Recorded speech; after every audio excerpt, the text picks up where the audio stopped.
If you want to make money, let's figure something else out. And yeah, I hate it.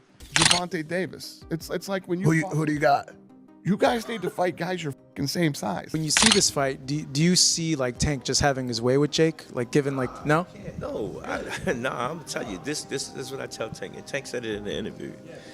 I said, Tank, y'all going there doing y'all thing, woo woo woo. And I said, he ain't giving you nothing. White didn't mince words when addressing the upcoming clash between JakePaul and Gervonta Davis, calling the entire event ridiculous. He slammed the idea that Paul could legitimately face a boxer of Davis' elite level, emphasizing how the fight's conditions seem unfair and bizarre. White insisted the rules heavily favored Paul, making the whole thing look more like entertainment than a real sporting contest. Paul versus Tank fight is getting really weird. Gervonta looks scared for his life because the rules are out. They're crazy. Oh, so everyone thought that the fight was at 190. He said it's at 195, and this weight difference is scaring the life out of little Tank. Over 10 3-minute rounds. I said it was 190. The next dispute comes with the gloves. Little Tank is used to fighting in 8-ounce gloves. Baby glove. This fight will be in 12. Hands might be too small.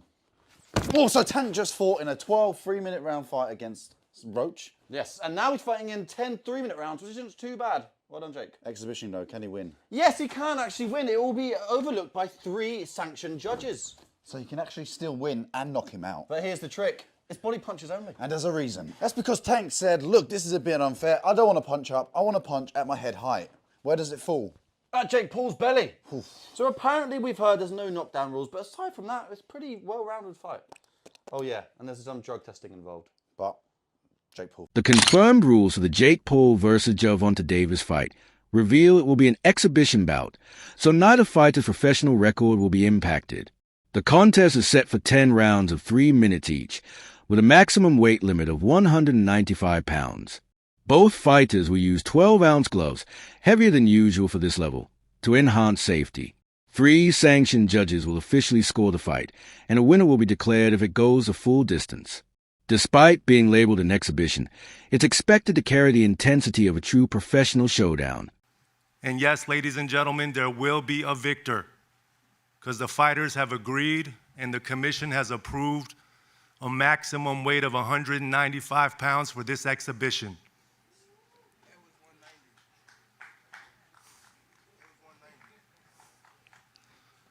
The fight will be contested over 10 3-minute rounds. I said it was 190. The fight is 195 pounds, Tank, as you know. The fight will be contested over 10 3-minute rounds, and when Tank and Jake enter the squared circle to go to battle, they will be wearing 12-ounce gloves. Sitting ringside will be 3 commission-approved world-class professional judges that will score every round to ensure there's a decisive outcome for the fight if it goes the distance. And both men are enrolled in the highest level of testing with USADA. So Tank, Jake, thank you for doing this. Thank you for giving boxing another massive moment, headlined by yourselves, featuring multiple world. Boxing insiders are voicing strong concerns over the glove setup for the JakePaul versus Gervonta Davis fight. With Davis moving up significantly in weight to face the much larger Paul, his trainer, Calvin Ford, has highlighted the gloves as a key issue. Both fighters are expected to wear 12-ounce gloves, much heavier than the standard size Davis typically uses in his lightweight contests, potentially affecting his speed and power. Actually, when I heard about the fight, they called me and said, what you thought about the fight? I said, the fight doable. You know what I'm saying? Because I watched Tanky for years, and I watched other young men in gyms, you know, deal with big guys. You know what I'm saying? Yes, he's big. To me, it's like Jake having his first open fights. If anybody know about the amateurs going open, then you go pro. So, you know, he's going to fight a guy that does have skills. You know what I'm saying? My only concern is, you know, the gloves. You understand what I'm saying? Because we don't fight in 12-ounce gloves. We don't use 12-ounce gloves. That's training gloves. You know what I'm saying? I'm like, that's 2 pounds away from Jake. He fights in 10s. Tank fighting 8s, so he losing 4 ounces. So my thing is, I said, they said, put Tank in 8s, put him in 10s. that makes the fight more interesting. You know what I'm saying? And we'll go from there because I understand. And I brought that question up to one of his handlers.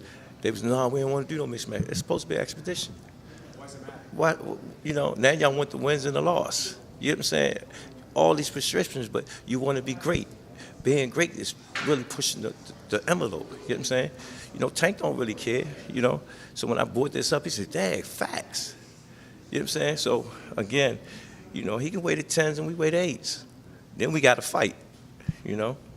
The weight, how's that going to work out? Like, Well, they got him at 190, 195. I thought it was going to be 190. So they gave him 5. So again, they keep giving, you know. I ain't worrying about the weight. You know what I'm saying? We got to deal with it. We taking the fight. We signed the contract. We're going to make it do what it do, you know. how much do you think he's going to weigh like the night of the fight? Like, yeah, and both. Like, is there anything in place where like Jake can't weigh more than like? Based on how he handled himself through camp. Camp is the most important thing because if you have a good camp, you're going to have a great fight. So my thing is just making sure the camp is good.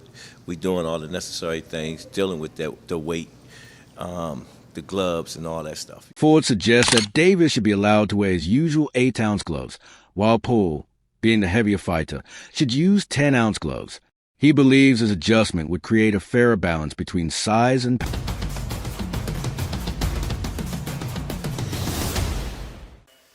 Jake, I see y'all doing all this betting and stuff, right? And I'm looking at the fight because I'm his coach. This is a very serious fight, and I'm a very serious person. My question to you is, where did 12-ounce gloves come from? Why y'all couldn't take 10 and he had 8? Already he given up 4 ounces of the gloves. I gotta say this because y'all betting all this money. You understand what I'm saying? Yeah, wait. You guys were the ones that wanted 12-ounce gloves, not me. I'll do 8. Fuck, I'll do 4. I'll do 2 ounces. I'll do bare knuckle. Like, I wasn't aware of that. You know what I'm saying? Because I know that he can handle himself. so what do you want? 10 ounce, 8 ounce? What do we want? If he the one said that, I'm gonna go with that. I wasn't aware of that. No, the 12 ounce came from your guys' side. No, and it's I not. On God, perfect. Then what do you want? 10? No, I didn't say that. So 10 ounces. It don't matter to me. It don't Perfect. matter. It doesn't matter to him. So It back don't to matter. what I always wanted, which was 10 ounces. Great. Well, you just Thank made you for something the. It don't clear to matter. me. You just Thank made you. something clear to me because I didn't know because you fight at 10s, he fight in 8s. Yeah, your You understand guys' what I'm saying? side. So I'm like I 12 can ounces. He's show giving the up emails 4. and the screenshots. I You get guys that. asked for 12 ounces. It's part of negotiation. I get it. No, Now, I let's do wasn't aware it. of 10 ounces, 8. Let's do it. That's great. That's going to make it more exciting for the fans. Thank God. I wanted 10s really bad. DanaWhite didn't hold back when discussing Jake Paul's matchmaking tactics. He blasted Paul for consistently picking opponents who are either much smaller or not in his competitive class, saying bluntly that Paul should fight someone his own size.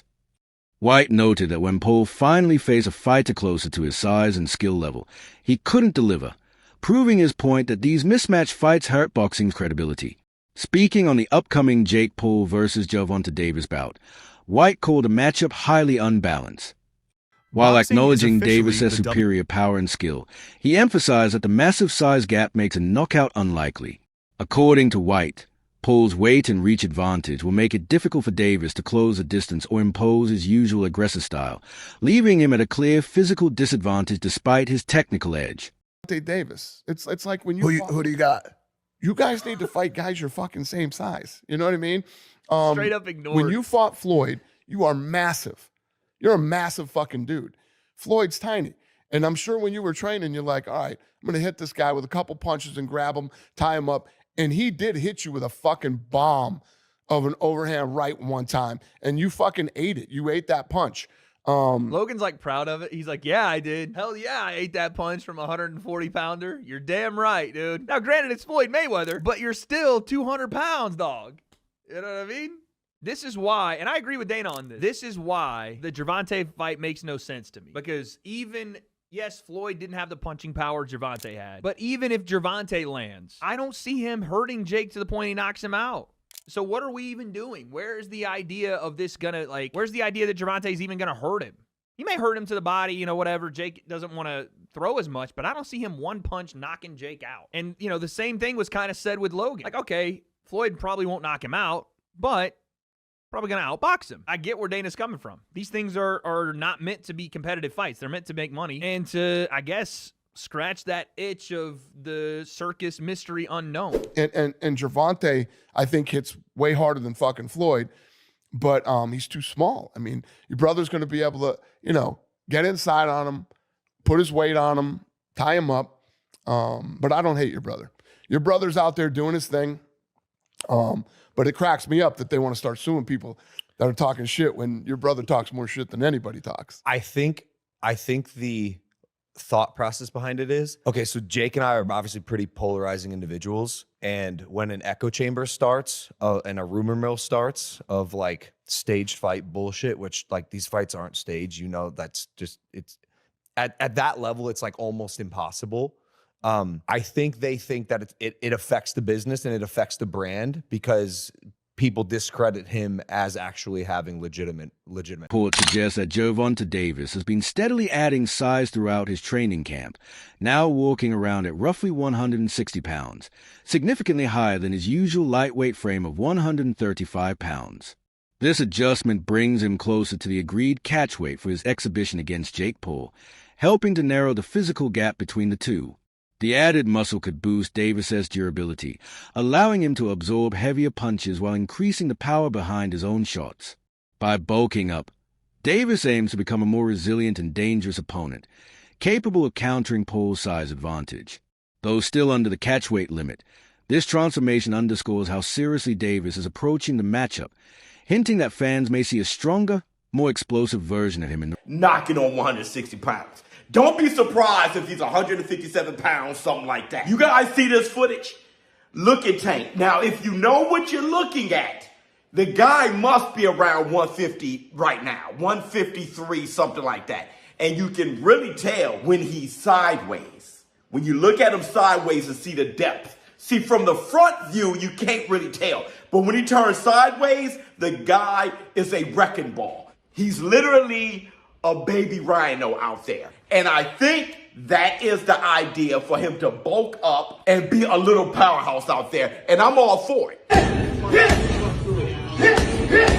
I'm going to tell you in this video why I think that's the best thing for Tank and why I think he will be knocking on 160. Most boxing analysts agree that when JakePaul faces Gervonta Davis, he's in for a serious reality check. They emphasize that Davis isn't just a hard puncher. He's a master technician who spent years sharpening his timing, distance control, footwork, and ring IQ against elite opponents.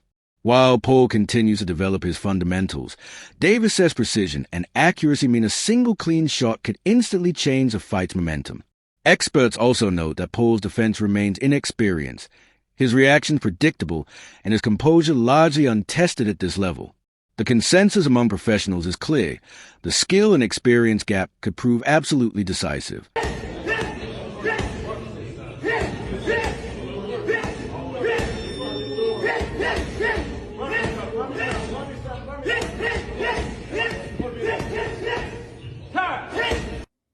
Tank Davis look crazy, bro. Chilaquiles. Gervonta Tank Davis hitting a heavy bag in preparation for his JakePaul fight November 14th down there in Florida. Man looks absolutely amazing. Man looks like a monster. Man looks like precision. JakePaul cannot take those body shots. You mean to tell me somebody who done fought UFC fighters and a man with Parkinson's disease can take a body punch from Gervonta Tank Davis and y'all basing y'all logic just because JakePaul is big? No, Tank's going to go ahead and put this man to sleep. I'm telling y'all that right now. If Tank don't put this man to sleep, he done let the black community down, he done let boxing down, and he ain't never been that nice. You Tank fans, y'all trying to give him a pass. If y'all said Tank is as skilled as y'all say he is, if he does not put JakePaul to sleep and stop JakePaul, his boxing career is absolutely voided. He already don't care about legacy, and just imagine he don't knock out JakePaul, and now y'all gonna say it's not a real fight, it's an exhibition. No, we not giving no passes, bro. This Gervonta Tank Davis. He needs to put Jake Paul to sleep. I don't want to hear nothing about, Jake Paul too big. No, Jake Paul chin ain't never been tested by somebody that hit as hard as Gervonta Tank Davis. Tank should put this man to sleep with ease. I'll say that respectfully. If you don't put him to sleep, A 2-pack of ass. That shit stinks. that's a 2-pack of ass at the highest level. And it's a musty energy at the highest level. Get it together. Get it together. Tank looks amazing. That's the Chilla Killer. Chilla Killers. Chilla. Teddy Atlas considers Gervonta Davis one of the most complete fighters in boxing today. He praises Davis not only for his explosive power and finishing instinct, but also for his sharp counterpunching, ability to set traps, and exceptional control of distance. Atlas highlights Davis's composure under pressure and his mental sharpness, noting that he's patient, strategic, and always 2 steps ahead, never just relying on raw strength. In Atlas's view, these traits make Davis stand out among the elite lightweights as a fighter with every tool needed to challenge someone like JakePaul, whose style is improving but whose resume still lacks the technical polish of a truly elite boxer. He was in for the fans to get mad with that was against Fury's, Tommy Fury, but it wasn't that level, obviously, and all the size things you just rightfully pointed out.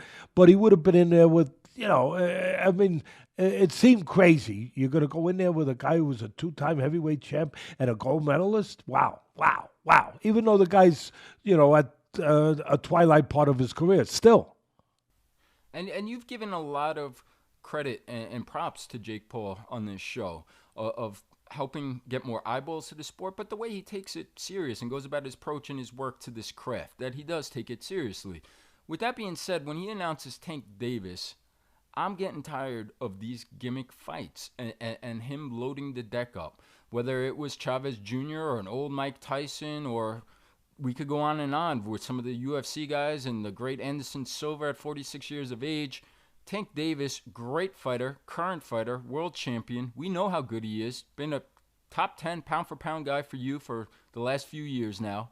But he's 5'5" and 135 pounds. This sounds like it would be a 195-pound fight, an exhibition. Wouldn't count on their records. Not a whole lot of other details other than it will be in November, and it sounds like in Atlanta.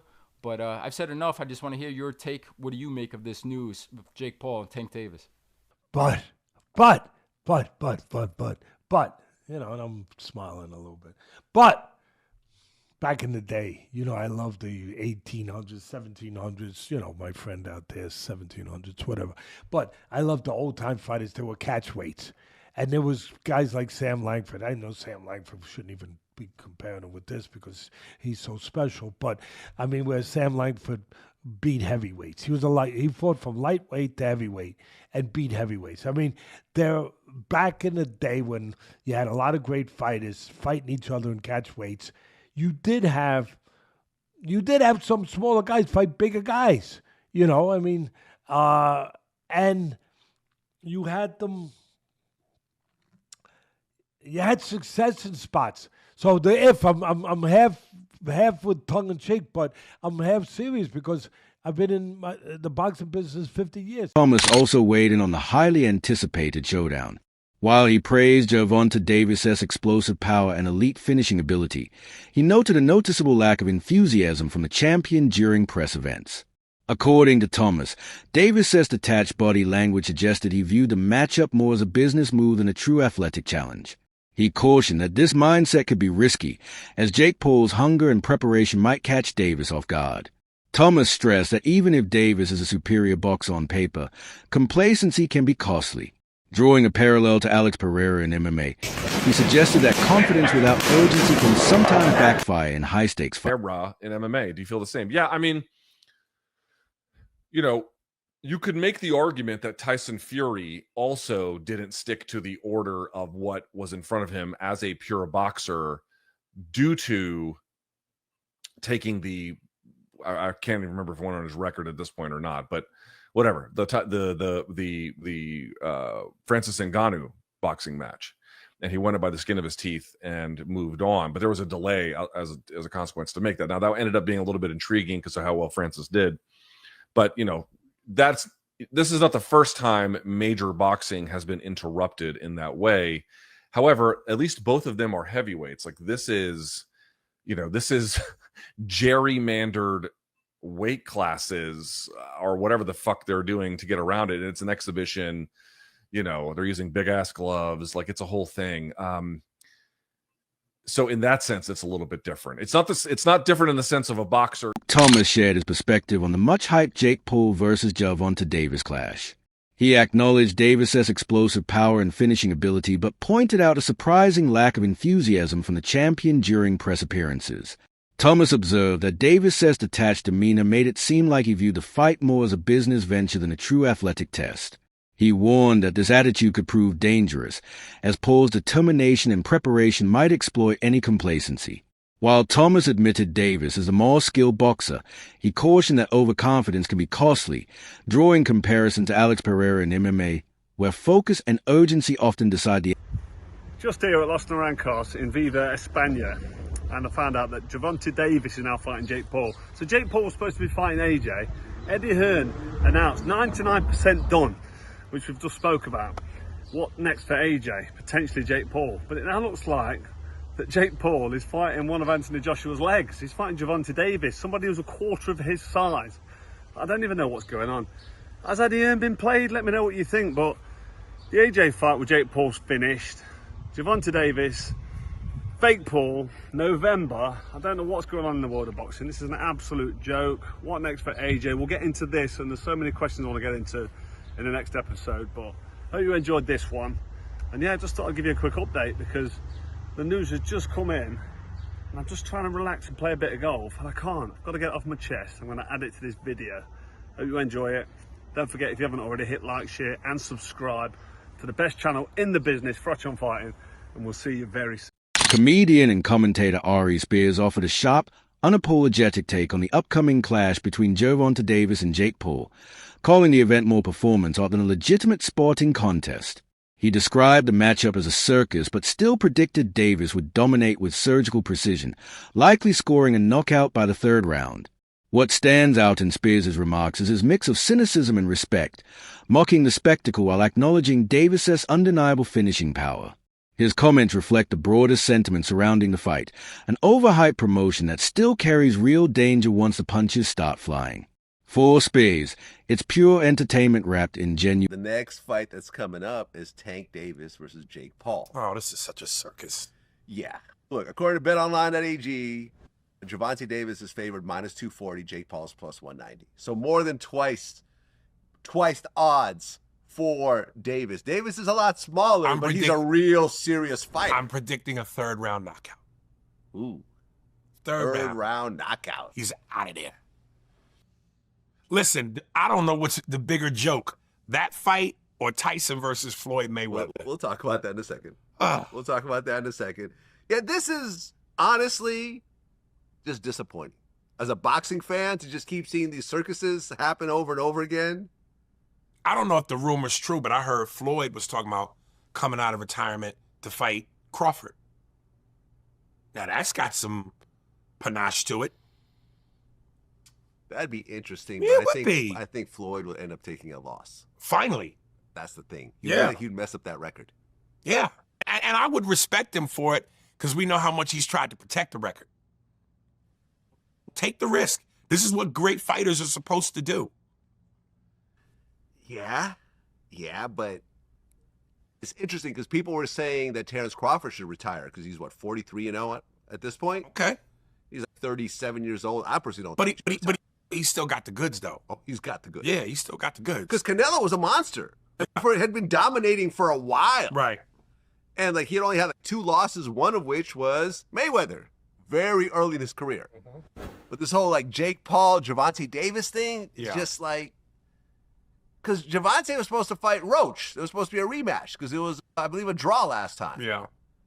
So you go and fight Jake Paul instead? I'm sure it's a much bigger bag. Yeah. I'm sure it's a much bigger bag. And clearly that's what it's about. It's the bag, Yeah. I mean, pretty soon they're going to have Denzel Washington fighting somebody. Like, you know, they're going to start putting like old men. I mean, they're already putting old men in the ring. As long as before the fight, Denzel looks at his watch and goes, 16 seconds. I'm with it. Do you think this fight is a genuine boxing contest or just a spectacle designed for entertainment? Share your thoughts in the comments below.